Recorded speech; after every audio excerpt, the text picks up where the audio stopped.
ఇది విను. హిందూ రాష్ట్రం అని నీకు ఒక కళ్ళు లేవు కానీ నువ్వు హిందూ రాష్ట్రం చేస్తారట ముసలి నా కొడక. ఓకే, 2 నెలల పాపని కాళ్ళతో కొట్టి తన్ని పైలోకాలకు పంపించారు కదా కులగజ్జతోని. ఆ పాప గురించి మాట్లాడే ముందు మన హిందూ రాష్ట్రం యొక్క కాన్సెప్ట్ గురించి మాట్లాడదాం. నార్త్లో ఊపు అందుకుంది. అంటే మన భారతదేశంలోని రూపాయి పెట్టుబడి పెట్టకుండా కోట్లలో చేసే వ్యాపారం ఏదైనా ఉంది అంటే ప్రజెంట్ 2026లో మొత్తం హిందూ మతంలో 70% మార్కెట్ ఉంది, అండ్ ముస్లిం మతంలో 20% మార్కెట్ ఉంది, అండ్ 10% ఉంది క్రైస్తవ మతంలో. నువ్వేం చేయట్లేదు, నీకేం అక్కర్లేదు, చదువు అక్కర్లేదు, ఏం అక్కర్లేదు.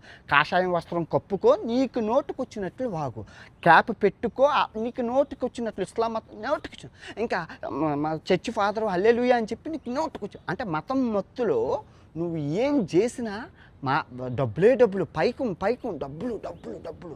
అయితే ఇప్పుడు ఈ మతం మత్తులో ఉన్న బత్తాయి గాళ్ళు అందరూ కలిపి ఇప్పుడు హిందూ రాష్ట్రం చేస్తారట. అంటే మన ఇండియాని హిందూ రాష్ట్రం చాలా ఊపందుకుంది, మంచి ఓటు బ్యాంకింగ్ వస్తుంది. ఓకే, కాన్సెప్ట్ వినండి. హిందూ రాష్ట్రం చేసి ఏం చేద్దామంటే లాభమా నష్టమా అవన్నీ ఫుల్ వీడియోలో చెప్పాను ప్రపంచ యాత్రికుల్లో, కానీ ఇప్పుడు మామూలుగా విందాం.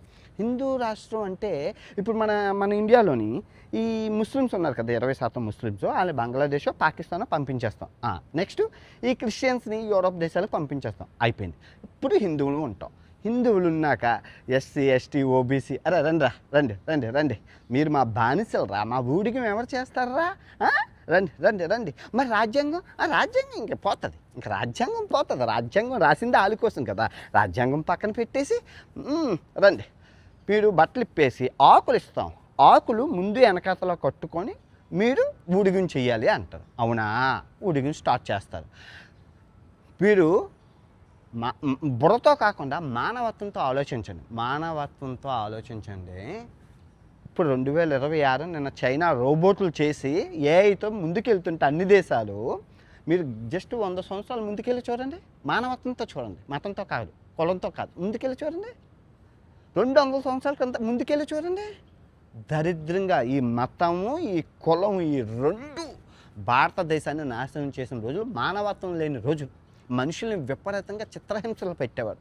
అవన్నీ చూసి తట్టుకోలేక భారత రాజ్యాంగం అంబేద్కర్ గారు రాశారు. మరి దారుణంగా 2026లోనే ఎలాగుంటే ఆ రోజుల్లో ఇంకెలాగుంటుంది ఊహించుకోండి రా బాబు. ఫుల్ వీడియో పెట్టాను చూడండి. హిందూ రాష్ట్రం చేస్తారట. హిందూ రాష్ట్రం తినడానికి తిండి లేదు.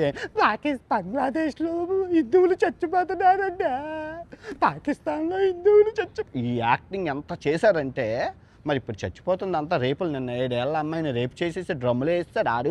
ఇదే కులవర్ధనో గోవర్ధనో. ఇప్పుడైతే ఇది ఏట్రా దేశం దరిద్రం చేసేసారు.